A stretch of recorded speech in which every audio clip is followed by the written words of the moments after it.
Екінші сабақ тақырыбы ауа атмосферасының сапасын бағалау. Екінші топқа қандай тапсырма бердік? Қышқыл жануарлардың өсімдіктерге және металл қондырғыларына әсер. Бірінші топқа берілген жоба тақырыбы ауа атмосферасының сапасын бағалау. Ашайық. Есен бар?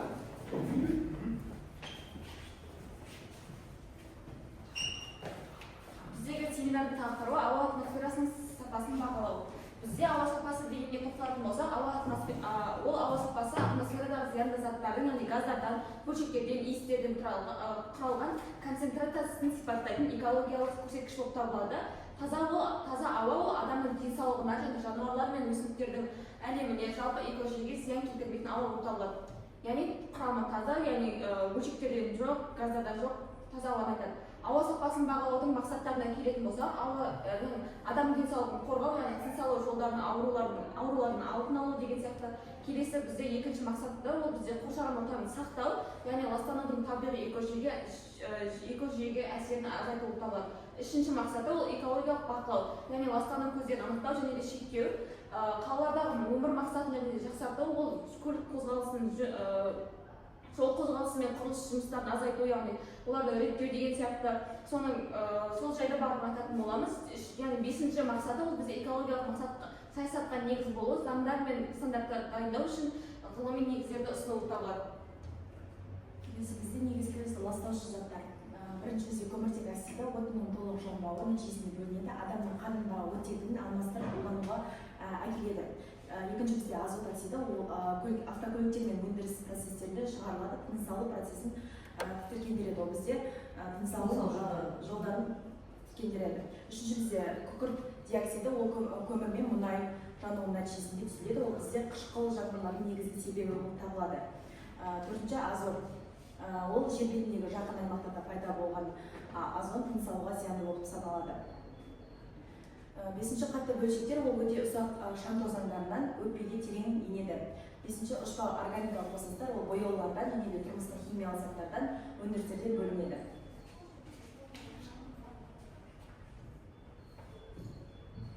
Келесі бізде ауа сапасын бағалау әдістері болды. Ауа сапасын бағалау әдістері бірнеше тәсілдермен ауа сапасын бағалауға болады. Ол мысалы инструменталды, немесе лабораториялық математикалық модельдеу әдістері. Инструменталдық әдістерін арнайы құралдарды қолдана отырып, яғни газ анализаторлар, немесе шаң өлшегіштер деген секілді арнайы құралдарды қолдана отырып ауа сапасын бақылауды айтады. Екінші бізде лабораториялық әдістер ауаны сынамалық зертханада талдау жұмыстарын жүргізу арқылы жоғары дәлдікпен анықтайды. Келесі бізде математикалық модельдеу, яғни компьютерлік бағдарлама арқылы ластану деңгейін болжау болып табылады, және де географиялық және метеорологиялық мәліметтерді қолдана отырып ауаның сапасын статистикалық мәліметтерді қолданып ауаны бағалау әдістері. Келесі бізде ауа сапасының индексі. Бізде ауа сапасының индексі IQI деп белгіленеді, яғни ол бізде ауа сапасының деңгейін бағалайтын халықаралық индекс болып табылады. Ол ауадағы негізгі ластауыштарды, яғни қатты бөлшектер PM, ПГД5, болмаса PM10 және де ауаға зиян келтіретін негізгі заттардың концентрациясы негізделеді. Яғни ол бізде озон болуы мүмкін, азоттың немесе күкірттің диоксидтер және де иіс газдары, осы секілді зиянды заттар, олар бізде ауаның концентрациясын бұзатын негізгі заттар болып табылады. Сол сапасын бағалайтын негізгі индекс осы ауа сапасының индекс болып табылады. Бұл жерде IQI-дің мәндерін 0 мен 301-ден жоғарыға қарай сандармен белгілейді. Яғни бізде 0 мен 50-дің аралығында болатын болса, ауаның сапасы жақсы. Яғни оның ешбір адамзатқа не болмаса жануарларға, өсімдіктерге зияны жоқ болады, ешқандай қаупі жоқ. Ал 51 мен 100-дің арасында болатын болса, ол қанағаттандырарлық, яғни олар әлсіз топтар үшін сәл де болсын қаупі бар. Ал 101 мен 150-дің арасы ол бізде осал топтарға зиян болып табылады, яғни олар бізде балалар мен денсаулығы біраз жасқа келген қарттар үшін, денсаулығы әлсіз қарттар үшін өте қауіпті болып табылады. 151 мен 200-дің ортасы ол бізде өте зиянды, ол барлық адамзат үшін зиян болып табылады. 201 мен 300 өте зиянды, ол денсаулыққа айтарлықтай қауіп тудырады. Және 301 немесе 301-ден жоғары қарай концентрацияға ие болған ауаның құрамы ол төтенше жағдайда барынша сақтыққа қажет, яғни өте қауіпті болып табылады. Енді бізде ауа сапасына әсер ететін негізгі факторларға тоқталып өтсек, ең біріншісі ол өнеркәсіптік кәсіпорындар. Яғни қаладағы зауыттар, фабрикалар, солардан бөлінетін түтіндер, белгілі бір мөлшердегі газда, шаңда олар өте қатты зиян болады. Және қаланың ішіндегі автокөліктер мысалға, әсіресе қалада бізде автокөліктер өте көп жүреді. Солардан шыққан азоттың оксидтері және де көміртегі оксидтердің негізгі көздері де ауаға өте қатты зиян болып табылады. Одан кейін тұрмыстық отын жағу, яғни ол бізде көмір немесе ағаш секілді заттар жағады, яғни ауылдық жерлерде көбінесе пештерде, қазандықтарда осы заттарды жағу кезінде бөлінетін түтіндердің құрамында бізде белгілі бір мөлшерде газдар болады, солар бізде ауаны қатты ластайды. Одан кейін ауа райының жағдайлары, яғни желдің болмауы, не болмаса тұман, жылу инверсиясы, яғни ластауыштардың жиналуына көптеп әсер тигізеді. Одан кейін географиялық орналасу, яғни төмен жерде орналасқан қалаларда көбінесе осындай ластауыштар көп жиналады. Одан кейін табиғи апаттар, яғни орман өрттері, болмаса шаңды дауылдар да бізде ауаның ластануына көптеп зиянын тигізеді. Енді бізде ауа сапасын жақсартудың бірнеше жолдары қолданылады. Бірінші жолдары бізде көлік шығарындыларын азайту. Яғни бізде бұл жерде электр көліктерге көшу, қоғамдық көлік жүйесін дамыту қажет. Екінші жолы бізде жасыл аймақтар көбейту. Яғни біз қалған көп ағаш отырғызып, парктер ормандарды сақтауымыз қажет. Үшіншісі бізде өндіріс тазарту құрылғыларын орнату. Бізде баламалы энергия көздерін қолдану қажет. Яғни жел, күн, су энергиясы сияқты ластануды азайту қажет. Одан кейін бізде қалдықтарды дұрыс басқару, яғни қоқысты біз өртеудің орнына, оны қайтадан зауыттарға жіберіп өңдеуіміз қажет. Келесі бізде экологиялық білім мен насихат, яғни әрбір халыққа, әрбір адамға біз экология туралы және оны көгалдандыру мен сақтандыру туралы білім беруіміз қажет. Одан кейін бізде қорытындыға келетін болсақ, ауа сапасы бұл адам және адам өмірі үшін тікелей әсер ететін өте маңызды экологиялық фактор болып табылады. Оны ластаушы көздерді анықтап тиімді бағалау адам денсаулығы үшін өте маңызды болып табылады. Және де жеке адамдардан бастап үкімет деңгейге дейін әрқайсымыздың әрекетіміз ауа сапасына тікелей ықпал етіп, таза ауаның болуына әсер етеді. Бізде кері байланыс ретінде сұрақтар дайындап келгенбіз. Кері сұрақтардың бірінші сұрақта бізде ауа сапасы дегеніміз не? Бұл жерде бізде 4 параметрмен жел мен жауын-шашын мөлшері, атмосферада зиянды заттардың мөлшері, температураның орташа мәні және құрғақшылық көрсеткіші. Бұл жерде қайсысы? Атмосферадағы зиянды заттар мөлшері. Дұрыс. Екінші сұрақ бізде ауа сапасын бағалауда қай әдіс қолданылмайды? Газ анализаторлары, суды бақылау, биологиялық әдіс, су сапасын тексеру. Одан кейін бізде IQI индексі қай мақсатта қолданылады? Ауа райын болжау үшін, ауа сапасын бағалау үшін, су тазалығын анықтау үшін және климат өзгерісін зерттеу үшін. Одан кейін бізде төртінші PM2,5 және де PM10 нені білдіреді бұл жерде? Қатты бөлшектердің Одан кейін ең соңғы сұрақ, ауа сапасын жақсарту жолының бірі қандай? Жасыл желектер орнату. Дұрыс. Екінші топқа берілген жоба тақырыбы ол қышқыл жаңбырлардың өсімдіктерге және металл қондырғыларға әсері, яғни қышқыл жаңбырлардың қоршаған ортаға әсері. Ашамыз, қорғауға.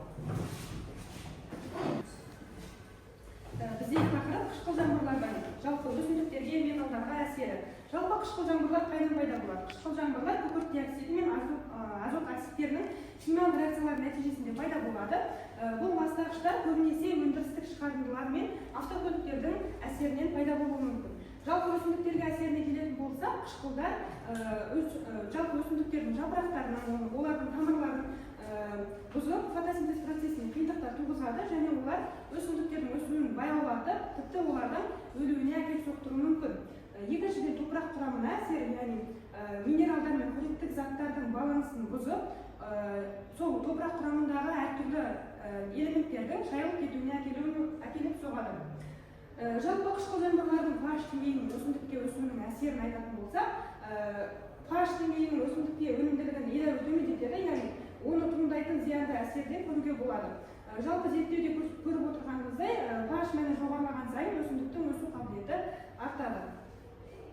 Жалпы металдың құрылымдарына әсері қышқыл жаңбырлар металл бетіне толтыру процесін жылдамдатады, нәтижесінде осы конструкциялар мен техникаларға зиян келтіреді. Жалпы бұл жағдайлардың пайдалану мерзімін қысқартады. Инженерлік құрылымдар, көпірлер, сондай-ақ ғимараттардың беттерінің топ басуына, яғни қышқыл жаңбырлардың әсерінен тез бұзылып, сапасы нашарлап жатады.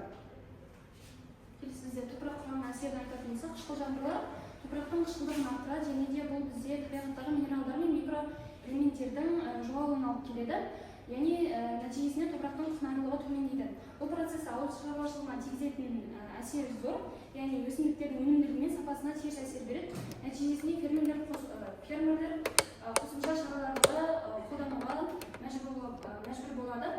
Қышқылдықтың артуы әртүрлі өсімдіктердің түрлерінің өсуіне кедергі тигізеді және де олардың түрлерінің тізбегіне, сондай-ақ экожүйенің теңдерін өзгеруі мүмкін.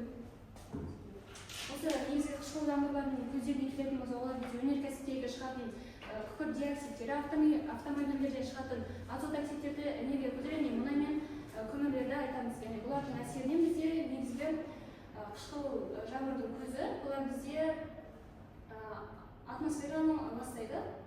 Яғни атмосферада әртүрлі реакциялардың пайда болуына алып келеді. Экожүйелерге жалпы әсерін айтатын болсақ, өнеркәсіптің дамуының басы, яғни өнеркәсіптен төңкеріс кезінде газ шығарындылары көбейіп, бұлар бізде қышқыл жаңбырлардың дамуының негізі болып табылады. Негізі болды. Одан кейін қышқыл жаңбырлардың өсуі 20 ғасырда өнеркәсіп және көлік құралдарының көбеюімен қышқыл жаңбырлардың өсімі артқан. Қоршаған ортаға жаңбырдың әсері 21 ғасырда экожүйеде қышқылдану туындап, биологиялық әртүрлілікке кері әсерін тигізген.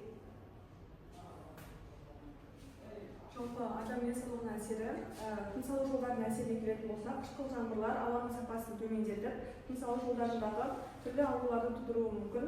Ол жалпы негізгі алып келгенде жасөспірім балалар мен егде жастағы адамдарға қатты әсерін тигізеді. Жалпы оның алдын алу шараларының маңыздылығы, қосымша қорғаныс шараларын күшейтуіміз қажет. Себебі қышқыл жаңбырлардың ұзақ мерзімді әсері үдемелі ауруларға алып келуі мүмкін.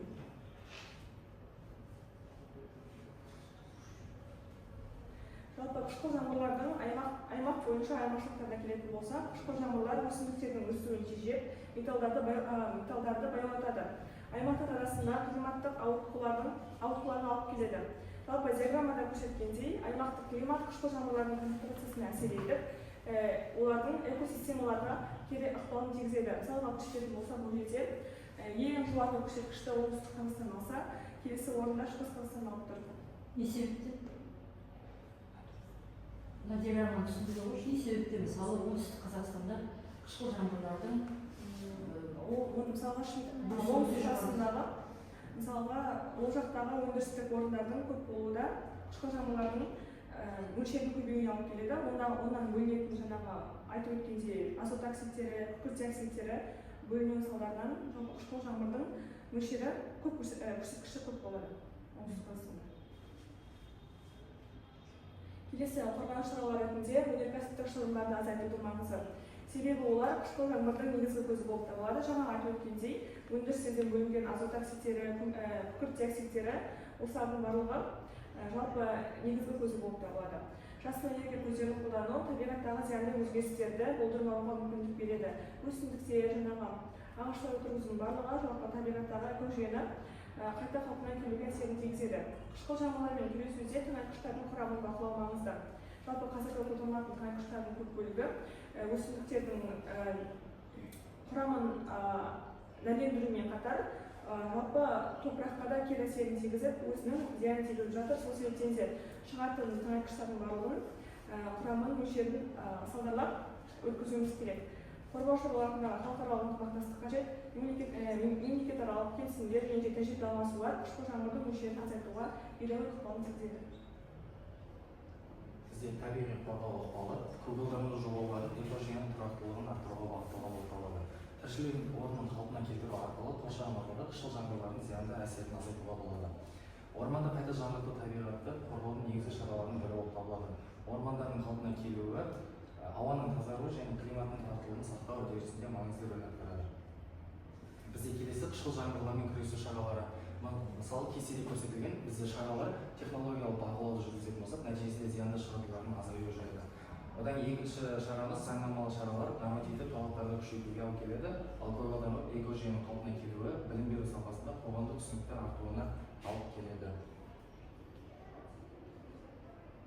Одан кейін бізде қышқыл жаңбырлардың болашақтағы ықпалы, мысалы қазіргі таңда 2025 жылға қарайтын болсақ, қышқыл жаңбырлармен күресу шаралары айтарлықтай нәтижелер беріп келе жатыр. өнеркәсіп шығарындыларын қатаң бақылауға алу маңызды болып саналады. Ал 2030 жылға қарай қолайлы нәтижелерге қол жеткізіп, жасыл энергияны кең қолдану және заңнамалық өзгерістер ауа сапасын жақсарта алады деп болжайды. Бірақ 2050 жылға дейін тұрақты даму арқылы қышқыл жаңбырлар мен айтарлықтай азаюы мүмкін. Бұл экожүйенің қалпына келуі табиғаттың қолайлы жағдайға жеткеніне алып келеді. Бізде енді қышқыл жаңбырларға қарсы кешенді шешімдер. Қышқыл жаңбырлар табиғатта үлкен зиян келтіреді, бірақ ғаламдық шаралар олардың әсерін азайтуға көмектесіп, жеке және мемлекеттік аралас көп қырлы әрекеттер аталмыш мәселеге шешім табуға бағытталуы тиіс. Біз енді қорытындай келе, қорытындыдан менде сұрақ бар, жаңағы өздерің қышқыл жаңбырлардың адам денсаулығына әсері дегенде, жалпы адам денсаулығына әсер жайлы ешкім айтқан жоқсыңдар. адам денсаулығына әсері негізінен көрсетілген болатын осы сайтта денсаулық жолдарына жаңағы бөлінген газдардың барлығы денсаулық жүйесіне әсер етеді.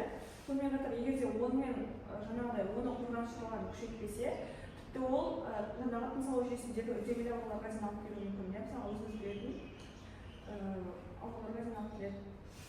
Мысалы Алматы қаласы мысалында жалпы қышқыл жаңбырлардың әсері қандай? Жалпы Алматы қаласы қандай қышқыл жаңбырлардың пайда болуына алып келеді? Жалпы Алматы қаласы бойынша қандай мысалы шығарындылар қоршаған ортаға шығарылады газдар? Соның әсерінен қандай процестер жүреді? Бізде автомобильдерден шығатын судардың әсерінен ауаға газдар шығады, сол адамға да үлкен әсер етеді. Алматы қаласында қазір зауыттарда көп, индустриалды аймақтардың өзінен қаншама көлемде газдар шығып жатыр. Бірақ соған орай парктерді, саябақтарды көбейту үстінде.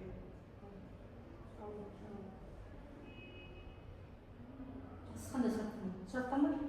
Семинар тақырыбына келесі тақырыпты қорытындылау мақсатында бірнеше сұрақтар қойып өтсек, жалпы қышқыл жаңбырлар қалай түзіледі? қышқыл жаңбырлар азот және күрт Дұрыс. Келесі қышқыл жаңбырлардың негізгі құрамына қандай қышқылдар кіреді? азот және күрт қышқылы.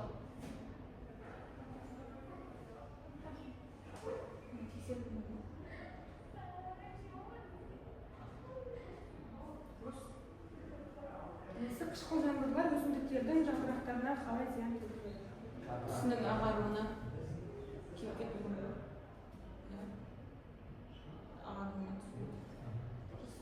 Қышқыл жаңбыр топырақ құрамына қалай әсер етеді? Топырақ қышқылданбайды.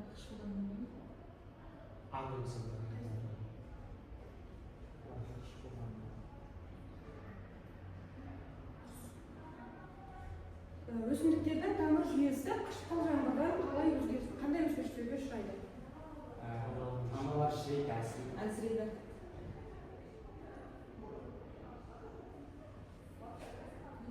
Тамырлардың ұзарып өсуіне зиян келтіреді.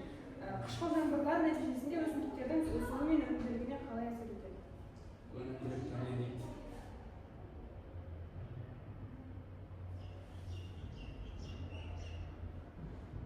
Металл қондырғыларға қышқыл жаңбырлардың әсерінен қандай процестер жүреді? Коррозия соқпасын. Қышқыл жаңбыр металлдың қандай түрлеріне көбірек зиян келтіреді? Темір Темірмен болатқа.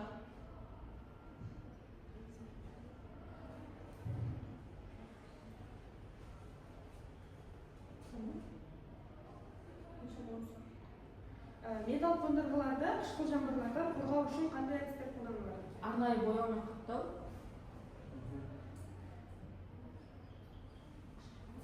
Қышқыл жаңбырлардың қоршаған ортаға жалпы әсерін азайту үшін қандай шаралар қолдануға болады? Сүзгі жүйесін орнату.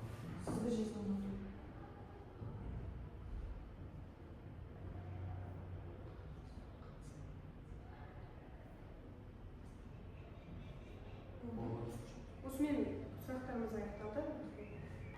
Ал енді бүгінгі семинар сабағымызды қорытындылайық.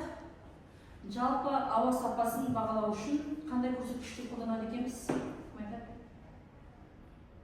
Жаңа өздеріңіздің жоба қорғаған жұмыстарыңыз бойынша жалпы ауа сапасын бағалау үшін қандай көрсеткішті қолданады? Ауа сапасын бағалау үшін бізде жаңағы IQI деген халықаралық индекс қолданылады. Ол жерде ауа сапасының құрамындағы ауаға зиян келтіретін қатты бөлшектер мен зиянды заттардың индексі бойынша. Бұдан бөлек? Бұдан бөлек яғни кез келген айтамыз. Ауа атмосферасының сапасын бағалау үшін бізде шекті аралды концентрация қолданылады. Сосын бізде ластау шарттарының концентрациясы жаңа айтқандай біз ластау шарттарға бізде күкірт оксиді және азот диоксид деген сияқты ластағыш бөлшектер және газдар жасады. Солардың концентрациясын анықтайды және келесі бізде жаңа айтқандай ауаның сапасын анықтайтын IQI деген сияқты индекс қолданылады. Сосын метеорологиялық факторлар, оларға бізде температура, ылғалдылық, жауын-шашын дегендер жатса, келесі бізде уақытша және де кеңістік өзгерістерінің концентрациялары жатады. Енді жалпы қышқыл жаңбырлар дегеніміз қандай жаңбырлар екен? Қышқыл жаңбырларға қандай жаңбырлар жатқызамыз? Жалпы өндірістік орындардан, фабрикалардан және автомобиль көліктерінің түтіндерінен шығатын ауаға таралатын әртүрлі газдар айтуға болады. Соның ішінде азот диоксидтері, күкірт диоксидтерін айтсақ болады. Яғни бұл газдар атмосфераға жеткеннен кейін не себеп жарайды? Сумен әрекеттесіп қышқыл жаңбырға айналады. Қышқыл жаңбырлардың сүзілуіне. Қышқыл жаңбырлардың қоршаған ортаға әсері қандай? Жалпы бізде қышқыл жаңбырлар өсімдіктің дамуымен жабдықталған әсерінде ондағы фотосинтез процесін тежейді және өсімдіктердің өсуін баяулатып, олардың ауруға деген бейімділігін арттырады. Және де топырақтағы бізде маңызды элементтер кальций, магний сияқты элементтер шайып жібереді және де топырақтың құрамындағы pH деңгейін өзгертіп, ондағы құнарлықты азайтады. Және бізде темірдің топтануына және қоғамда орналасқан электростер сияқты заттардың бөлінуіне, ғимараттардың бөлінуіне әкеліп соғады. Бүгінгі сабағымыз, семинар сабағымыз осымен аяқталды. Келесі аптада жолыққанша аман сау болыңыздар.